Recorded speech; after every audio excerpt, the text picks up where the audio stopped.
Yesu alipomuona, Biblia yangu inaniambia alipomuona, jambo la kwanza alimuonea huruma.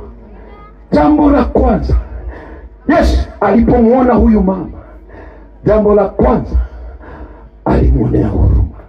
Niangalie kidogo, nihubiri, nikuombe.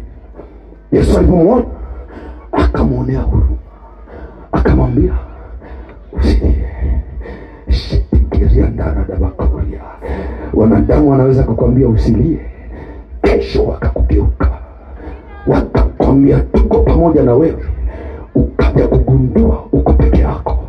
Hamjawahi kuona kuna mtu anaweza kupita kwenye shida, hata rafiki wa karibu akamwacha, lakini Yesu aliye hai hajawahi kuacha walio wake.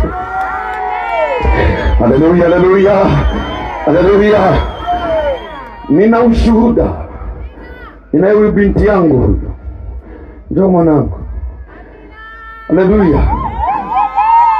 Binti amekaa miaka mingi bila kupata mtoto.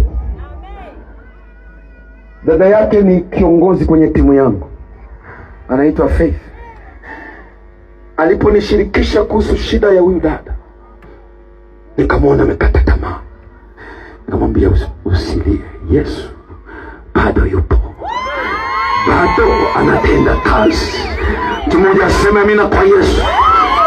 Mwambie Mungu atakutetea. Kama kwa Yesu aliye hai, huyu ni shahidi. Hatukumpa vitambaa wala chumvi, ila tulitamka jina la Yesu Mwokozi aliye hai. Haleluya, haleluya, haleluya, haleluya, haleluya, haleluya.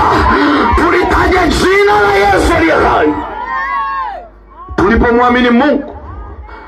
Chungaji, nimetoka Dodoma, niko kwenye AN, nikashangaa nao tumbui wameingia kwenye gari ambayo nipo, hata sikuwatambua.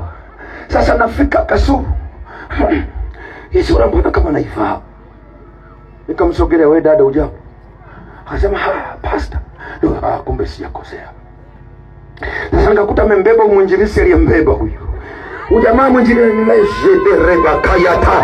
Sikiliza mtu wa Mungu, nilichokuja kugundua, watoto waliobeba utukufu wa Mungu, watoto mashujaa, wa kuzaliwa kwao ni changamoto, lakini wakizaliwa wanakuwa mashujaa. Piga kelele, sema mimi kwa jina la Yesu, la Yesu, la Yesu, la Yesu aliye hai. Haleluya. Mtoto yoyote aliyechelewa kuzaliwa, soma Biblia. Musa amezaliwa kipindi ambacho watoto wa kiume